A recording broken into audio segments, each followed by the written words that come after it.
All right, welcome back to Bye Guys Crypto Show, where mania rules, cautions rules. We play the fools for your viewing pleasure. I'm Raff. I'm Jeff. I'm Moose.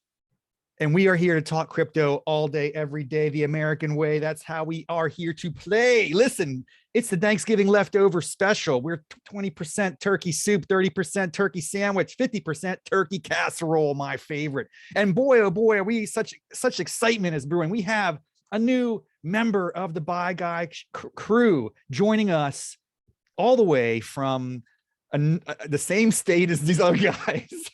In West Virginia. Moose is in the house. Welcome to Bye Guys Crypto, Moose. Now, I got to correct you from the start. I'm in the metaverse. I don't know where you are. I don't know where any of y'all are. I'm in the meta right now. That's awesome. It's so great to have you. Happy to be here. Dude, we want to first welcome you to the show. You're in for the full season. And by the way, we are launching one. This is, 10 episode season 2 of the program. Can't wait to get going. And we figured we're gonna up it in a lot of different ways. We're gonna have a new member, and we're minting you tonight, my friend. One of one. Moose, you're an original, a true original. So how'd you get into crypto, and why on earth would you join this program? Lots of questions right there. A couple years ago, when all the talk was crypto and nobody knew how to get in it, 3-4 years ago, and I was interested then and couldn't figure out how to get in it and didn't spend the time to do it. I've been a full-time banker for close to 20 years. So like my mind and world is in the money space. And I knew then that this was going to have a huge impact, and I didn't spend the time to jump in it as early as I wanted to. So about a year and a half ago, when the gates opened up a little, some of the walls came down and the hurdles came down, I was able to jump in the fundamental Coinbase, just like most of us started with, the basic. And then from there, it just exacerbated to what it is today. And I'm pumped to be here, Rob. Thanks for having me. It's so good to have someone from a legacy institution here that's going to get displaced by all this brilliant new technology. I'm just kidding, sir. I'm someone, and you guys can attest, I love banks. I love third-party custody. I'm not someone who wants to just get rid of that stuff. I love you guys. I need you guys, because trying to keep this stuff on my own, I don't know, it's not doing my mental health any favors. So thank you for all the work you're doing. Great to have you. And we're gonna have fun this season. We're gonna explore a lot of these questions, learn together, laugh together, and just have a blast together. And, it's the 3 amigos plus 1. I don't know what that makes you, the 4th amigo, but we're going to do it right. So thanks for being here. We're going to have a great season. And just for all the viewers out there, the tens of subscribers that we have for this channel, look, we're having a blast. We're going to get a little bit more intense this coming month and 2 months. We're going to try some new segments, including this next one, which is called Just My 2 Satoshis. Yeah. So Noah, this is your idea. We're going to let you kick it off. Yeah. Thanks, Rob. Welcome, Mike. Good to have you, buddy. Look, this segment is basically our opportunity to go around the horn and talk about whatever the heck we want to. And right now, what I'd like to do is just start us off with a discussion that we've all been having offline around the balance between NFTs, the balance of our crypto portfolios. I feel like where we started, at least where I started with this crew about 8-9 months ago, was all in on crypto coins, cryptocurrency, tokens. And then it shifted like everybody else in what seemed to be August into NFTs. And we have just been hammering relentlessly NFTs for the last 3 or 4 months, diving into some really cool projects. It's brought us all together in a unique way, and we've had some fun with it. So what's that balance look like? And I've been thinking a lot about that. I think we're all having a great time. We're learning about the space. It's such a vast, expansive space. It could change the world with the technology of blockchain, but also just all of the different coins, currencies, and where this market is evolving. And then you have this whole other world of metaverse NFTs that, we haven't even scratched the surface on. So where my mind typically starts is sort of as an investment, right? I think we're all here to make some amount of financial security and money long-term, having fun along the way and learning. But what does that balance look like? And where I'm at right now is, what does that piece of pie that is NFTs look like? What is that piece of pie that is Bitcoin look like? What is the piece of pie of that full portfolio in crypto that is smart contract platforms, your Polkadot, your Ethereums, your Cardanos. And, where I'm landing on this is, this is just personally, I'd like to ultimately land in around a 25% mix for NFTs, which I'm a little heavier than that right now. And another slice of the pie related to that was non-existent in my holding a couple of weeks ago was this metaverse space, right? And I'll credit Stu here on the line for introducing Sand a few weeks back. I sold it too soon, should have held on to it, but that metaverse token space needs to be a larger part of my portfolio. So I'm going to take the next few weeks looking at that a little heavier, try to expand, to have some balance, right? On these days when Bitcoin and Ethereum tank, right? What happens with metaverse tokens? They go up. So that's my 2 Satoshis for the day, things that I'm thinking about. I know we're all thinking about that as well. So let me pass it over to, well, do you have a comment, Raff? And then no, I love it, man. Diversification is the key. We talked about this in pre NFT days and pre metaverse days. We talked about diversity in the types of utilities that tokens provide but this is just another added element. I love what you're bringing, and I need to be doing that the same. So maybe over the course of this next 10 weeks, I'll get recalibrated in my own portfolio because it's looking a little hectic right now. It's been a while since I've really taken stock. It's all over the place. Stu, what say ye, man? 2 Satoshis. Well, I mean, and you can see it. I'm an Oregon guy, and Rob, I'll credit you. When you first kind of introduced us as this collective group, you used to kind of share, off screen here that, we're just kind of pioneers on this Oregon trail. And the 3 and now 4 of us, we might all die of dysentery along the way, but it's kind of an adventure. And, to piggyback a little bit on what Jeff said, and he was very eloquent in his words, but he referenced that slice, the different slices. And for me, I'm curious, as we kind of go along, what slice we don't know about yet. And then there's just so much that's unexplored. And that's what's exciting for me. Again, the NFTs, the metaverse, all of those things. I mean, we're starting to see it. We're starting to see the big brick and mortar institutions kind of pony up and start to share and kind of position themselves in these different spaces. And so, it's definitely here to stay. So now already beginning to kind of look to say, okay, what's next and what can we involve ourselves in next? So that's kind of where I'm at. Again, Jeff did a nice job teeing really all of that up for us. But again, just kind of what's the next slice and how are we going to be able to find ourselves a piece of it? Well, what's your guess? Do you mean, what would you think? Do you see anything around the corner or on the horizon, Stu, that intrigues you that you might want to dip? I don't necessarily know. It's a great question. And I don't necessarily know from an investment standpoint, but I just, think in terms of our day-to-day lives and in terms of, in my, part of my life, I'm an academician, right? And I think from an education perspective, how is all this changing that or environment? Things like that. I mean, our daily work lives, how they're changing. Moose, he's the full-time banker. His life is going to change at some point. It's just it's not a matter of if it's going to change. It's a matter of when and how that looks. So those are the things that I'm kind of pondering, and again, those are just my 2 Satoshis, if you will. Well, we always love it. It's about what it's worth as well for all of us. Just playing with you, buddy. Anyway, Moose, you might have some 2 Satoshis as well. You're new to the game, but of all the people in this channel, I gotta say, and I think Noah pointed this out before we started the show, you jumped into this NFT game like a champion. You might be way ahead of all of us at this point. You got Bromados, you got Wild Warriors, you got what else? You're like, he's got a Macy's Thanksgiving Day Parade NFT. You are just fearless, man. I mean, we text you and you're like, I'm in. Sign me up. So I appreciate that. But anyway, what's your 2 Satoshis there, Moose boy? Yeah. So, for me, it's balance. For me, it's truly looking at risk of a portfolio. And that's been my approach with it right now. And it's no shock to me when I read an article, was it last week, that NFT was the word of the dictionary, like word of the year for 21, right? Well, I hadn't heard of what an NFT was until about a month and a half ago. And here it is. This is a fourth quarter, and they're saying it's the word of the year. So clearly I'm slightly behind the times here. And I know that what that is and how it's impacting the space right now is gigantic.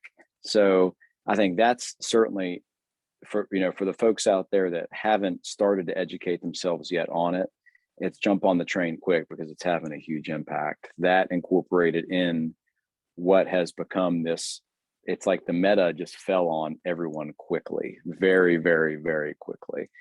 I think that's a whole nother rabbit hole that this group is starting to go down, as is the general population. So I know it's big, I know it's huge. From a personal standpoint, from a professional standpoint, what I do day to day, I absolutely know, like I think Jeff said before, it's changing my world. I know it's going to change my world, and I have to be ready for that change.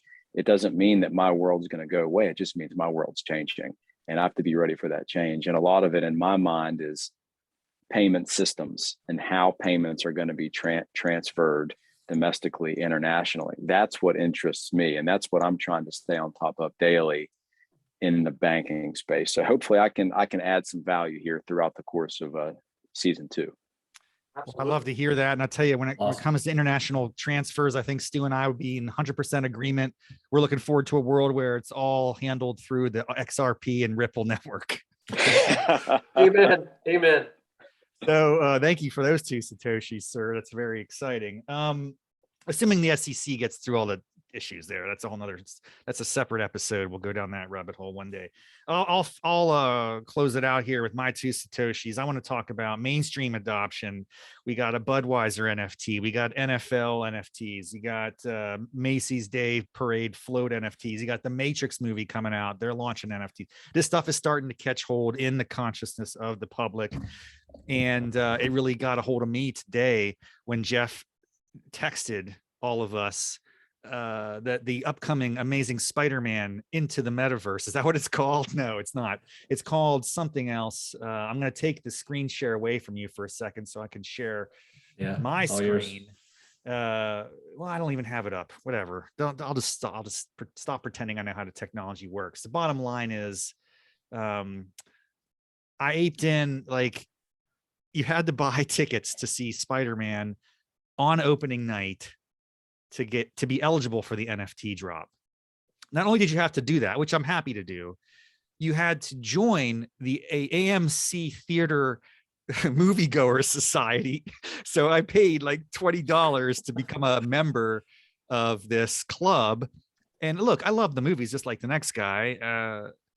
I just feel like I can pay when I go. I don't have to have like a membership model. But anyway, I'm now a member of the what is this called, man? AMC Stub Club or something. So I had to buy into that. And the other thing is, because we had to go on opening night, I convinced my wife to go with me. She's a little skeptical, but I said, look, here's my ulterior motive. We get NFTs, then we can, put them in our wallet and maybe sell them someday. I don't know what the value is, but when I went in there, the 7:30 show was already filled up. So in my neck of the woods outside DC, I think a lot of people already on this train, like, oh, I want to get that NFT, I'm going to go. But the only remaining seats were in the front row. I haven't told her that yet. We're going to be like, it is one of those nice recliner type theaters, so it'll be pretty fun. But yeah, man, this is the power of the NFT for someone like me. That's the only reason I'm going on opening night. It's the only reason I decided I'm going to get the ticket a month in advance or whatever, and sit in the front row, which I never otherwise would do, and then join the AMC Stub Club for $20. Like, they got me hook, line, and sinker. That's a marketer's dream. I know I'm not the only one. I can't be the only one. And I can't wait to see this Spider-Man web slinging NFT. So well done. The marketing is going to take over in so many ways. It's just starting. All right. So that's the 2 Satoshis around the horn from the Buy Guys. And now it's time to return to everybody's favorite segment. We're going to keep it rolling in season 2.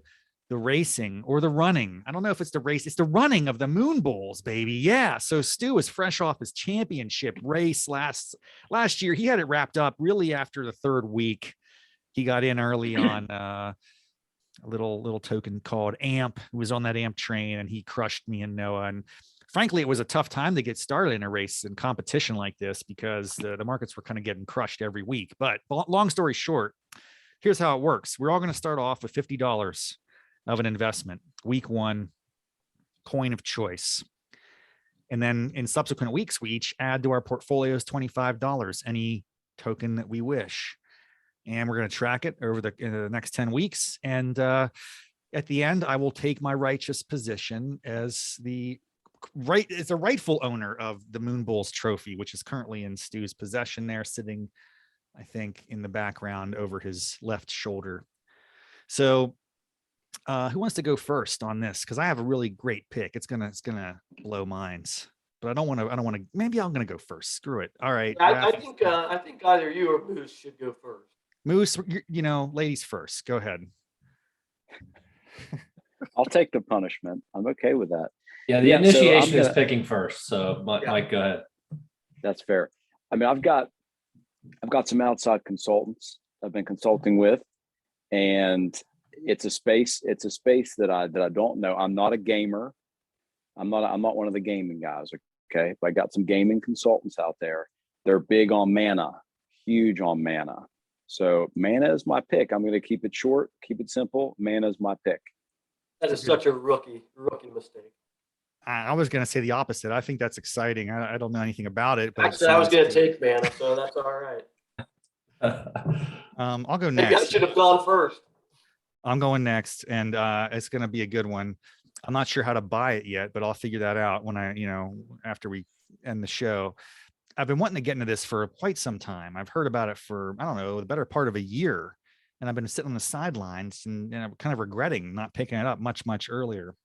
But it's the idea of decentralized video streaming services. It's a service called Theta. Theta. I think we've all heard of this. We've all been thinking about it. I don't know exactly how it works. It's somewhat of a competitor to YouTube is what I understand it. It's decentralized streaming. Don't ask me too much more than that, but I'm going to go in that with week one. I heard it's kind of low right now. It looks like a good opportunity. And as we hit, the end of Q4 and the end of Q1, as this bull season extends into 2022, I think it's going to have a nice action. And I'm going to be in a pole position pretty soon. So let's kick it over to Stu. Yeah, well, since Moose, he kind of made the decision for me because I thought about going with the Central Land, but instead, I think I will make my initial investment into Gala Games and maybe pick up 75 tokens of theirs. Gala is about making blockchain games that you're actually going to want to play. So I think that's where I'm going to land at my first kind of stick in the sand. So that's where I'm going. Gala Games, 75 tokens at 66 cents a token. It's a good pick. I like that pick. So we have two Thanks, gamers. Moose. Thank you. That's the first time anybody's ever said that's a good pick on this channel. I appreciate. I don't play games, man. I go straight. I anyway, whatever. All right, Jeff, you got to close it out. The bronze medal, Robert. Bronze medal. Actually, I hate to say it, just real quick. I don't want to get the bronze. I mean, getting the bronze would at least be better than fourth. What is the fourth medal? Olympics don't medal a fourth place. Copper. That's where we have to figure it out because I know I'm going to get it probably. All right, Jeff, you're up. All right, fellas. Look, I hate to say it because I love the competitive nature of this competition, but I love all of your picks. I love Theta. Raff, I considered buying that. I just bought Mana 2 days ago, Mike, and Stu, you talked me into buying some Gala a few weeks back, so I have some of that as well. But I'm going to pick something completely different. Engine Coin, which is part of the metaverse space, also big in terms of being built into NFTs, and it's basically it's an engine ecosystem that aids in the creation and management of virtual goods. I can read. And I'm excited about it because it's down 8% today. It's part of the metaverse NFT space, and I'm going to buy it as a growing portion of my metaverse NFT portfolio as a hedge to Bitcoin and Ethereum. So jumping all in on Engine Coin. Love everybody's picks. Actually, I think this is going to be fun. I like that too. Good pick. We're older, we're wiser. It's season 2. We're going to start strong. I think we're going to have a very, very exciting running of the MoonBulls this year. It's going to be a good one. And I think we're all gunning for Stu this time, faux show. And at a certain point, we may conspire, as we contemplated last year. I think you're going to have some cutthroat activity here. We'll see how it unfolds. But that'll do it for season 2, episode 1. We are thrilled to be back in the saddle. Can't wait to see you next week. Because, in the lotto, you got to play to win. But in crypto, you got to buy to fly, baby. See you next time.